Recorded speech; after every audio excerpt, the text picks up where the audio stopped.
Hello, all of you. So, let us now study the next chapter of Class 7th NCRT. It talks about market. So, what comes to your mind when I say market? There are different types of market, and by market, we usually mean a place where different products are sold, place where different services are sold, and we have a choice to pick those products and service from a wide range of anything that is available, those products and services. Now, your book talks about different types of market. They have started with this giving an example of a weekly market. And what exactly is a weekly market, if I ask you? See, this is how the book starts with markets around us. You see various commodities lined up here, various crowded markets, which we all have been to, we all have seen. Here is a magazine store, here is some coconuts and coconut water being sold here. And here are the garment shop, the toy shop. Here is the usual grocery store, a big, this is big bazaar. And then there are certain other local shops, some food commodities being sold here, some jewelries being sold here for a fixed price.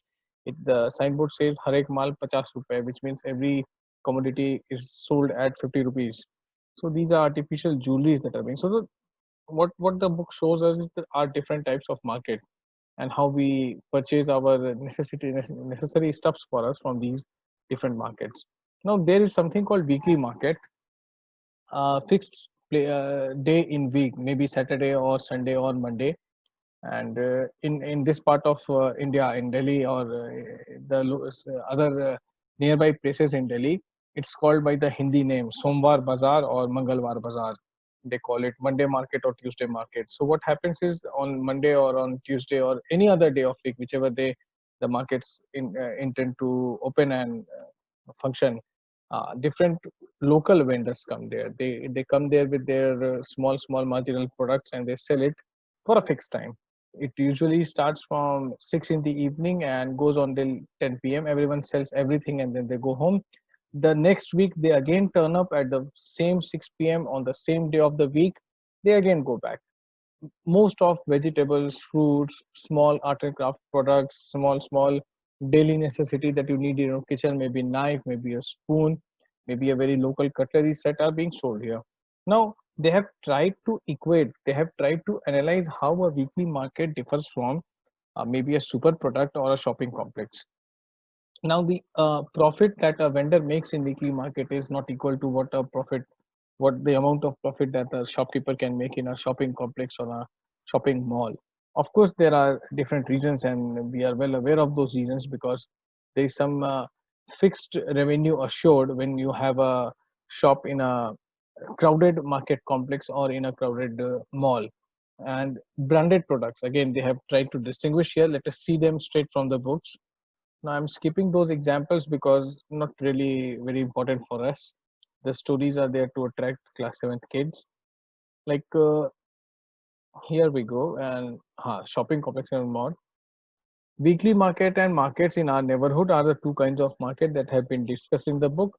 There are other markets in the urban area that have many shops, popularly called shopping complex. We all have been to the shopping complexes. These days, in many urban areas, you also have large multi-storied air-conditioned buildings with shops on different floors known as malls. In these urban markets, you get both branded and non-branded goods. Branded goods are expensive, often promoted by advertisement and claims of better quality. The companies producing these products sell them through shops in large urban markets and at times through special showrooms. As compared to non-branded goods, fewer people can afford to buy branded ones. Yes, because they are expensive products, and we are told, we are convinced by a sustained campaign of advertisement and marketing that these products are better, they last long, and they are also better in quality. So we see this paragraph is important. The people in between the producer and the final consumers are the traders. Now let us try to contemplate upon a situation. We all eat food, but the vegetable that we had in our lunch today, okay, that was grown by a farmer, but we did not buy from the farmer. It came to a local sabji mandi, as we call it here, a vegetable mandi. Mandi, I hope you will understand. It's a wholesale market for selling different vegetables and fruits. So from there it goes to different shopkeepers, and from different shopkeepers we product those vegetables. Now the price at which the farmer has sold and the price at which we have brought, they are not same. Why? Because there are different sort of peoples. An entire logistics is maintained between the wholesale trader. First buy goods in large quantities. For example, the vegetable wholesale trader will not buy a few kilos like me and you buy for our homes, but will buy in lots of 25 to 100 kilos. These will then be sold to other traders. In these markets, buying and selling take place between traders. It is through these links of traders that good reach faraway places. Traders who finally sell this to the consumer is a retailer. From whom we have brought is a retailer. This could be a trader in a weekly market, a hawker in the neighborhood, or a shop in the shopping complex. So this is the map of Delhi, and here you have this Azadpur. Azadpur is the biggest sabji mandi, the biggest vegetable and fruit wholesale market in India. Now it is in news for some not so good reasons.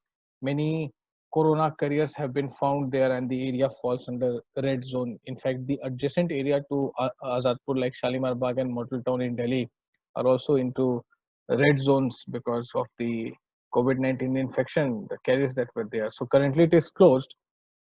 Under normal circumstances, during normal times, Azadpur is, products are selling like hotcakes. It is one of the busiest market here. As I told you, the biggest mandi, the biggest vegetable wholesale market in India. So every city has such wholesale markets. In Delhi is the capital, so it is the biggest. And this is where goods first reach and then they are supplied to other traders. Roadside hawker whom you read about earlier would have purchased a large quantity of plastic item from a wholesale trader in the town. Now, this is what people do here.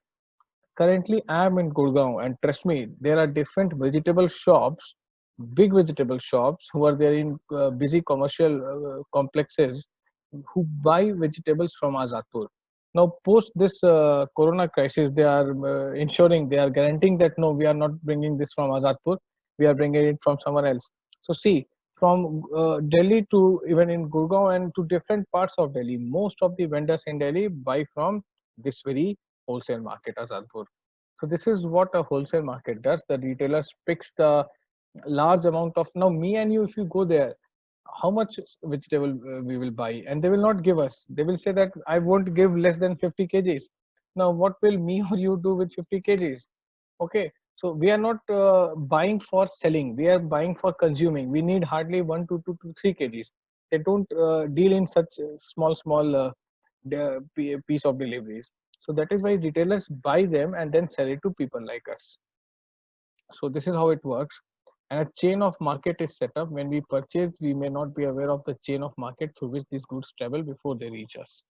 So that is what is explained here. And we have seen different marketplaces where people buy and sell a variety of goods and service. All these markets are in a specific locality and work in a particular manner and time.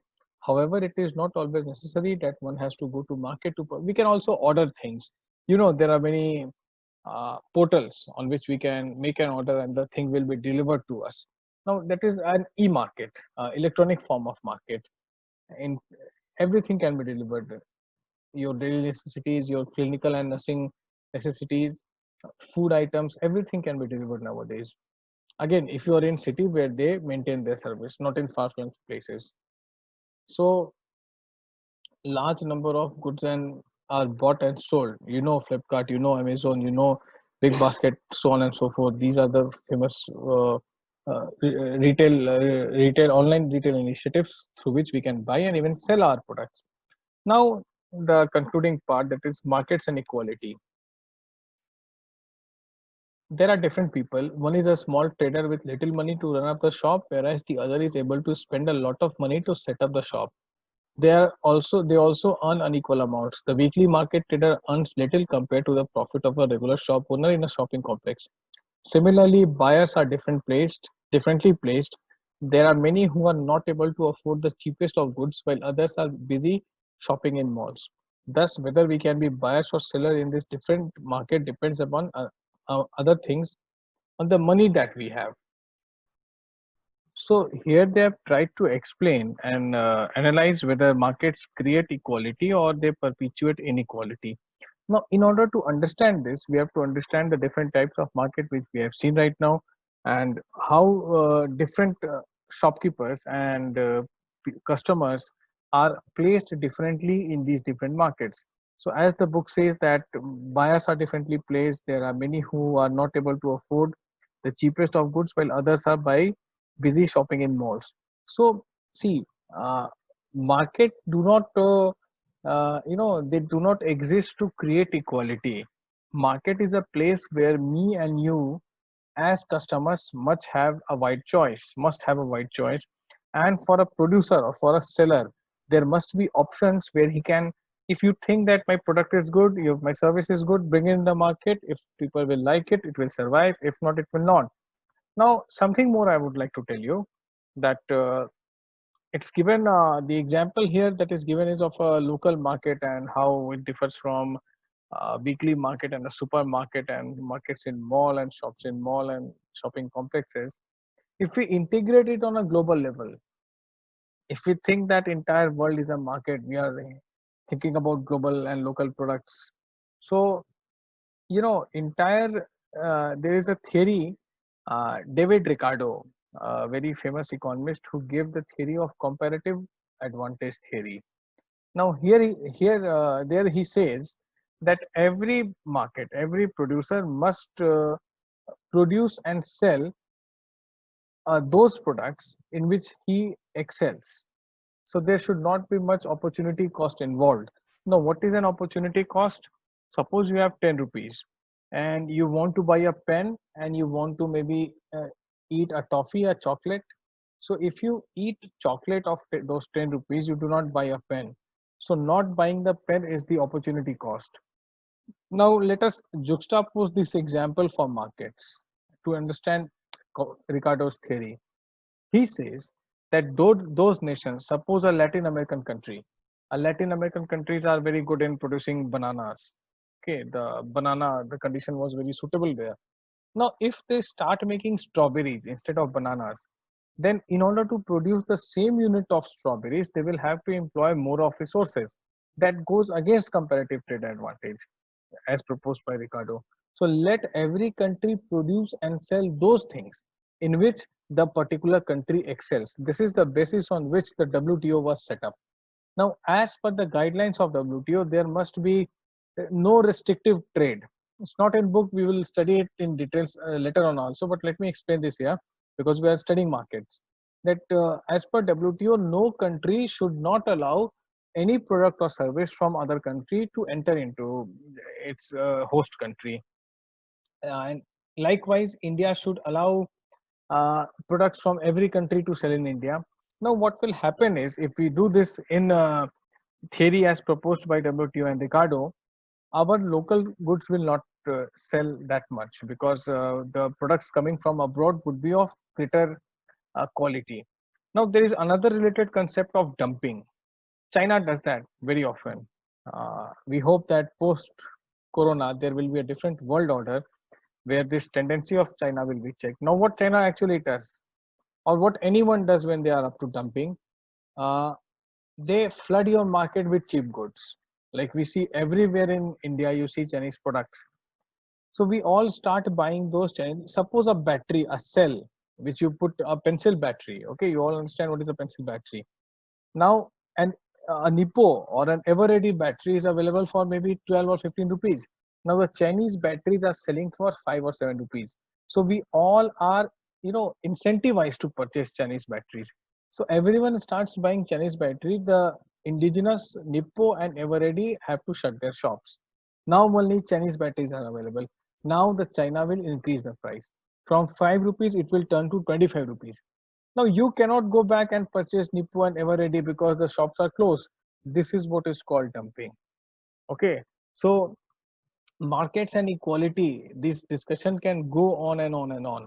So there are provisions. There must be provisions to check this dumping tendency, and that is why when in your book there is an example given of a supermarket and a grocery stall that is very next to our home. We step out of home, we see a small grocery shop, We purchase our daily items from there. That is why when these Walmart and all were lobbying to come to India, India did not allow it because all these local shops would be closed. So equality again is a very relative concept, and we have to study this also in details in class 11th political theory book. So this is what I wanted to discuss with you all, and please revise these things. Very soon we are having a question answer session. Till then, read everything, whatever we have done from class 6 and 7th. Please see these chapters, see these recordings, see your AWPs that are given to them. Please read those answers that I have picked as best answers. They are best because of some reasons. And we will soon discuss how to write a good answer. Till then, keep taking good care of yourself and happy studying to all of you.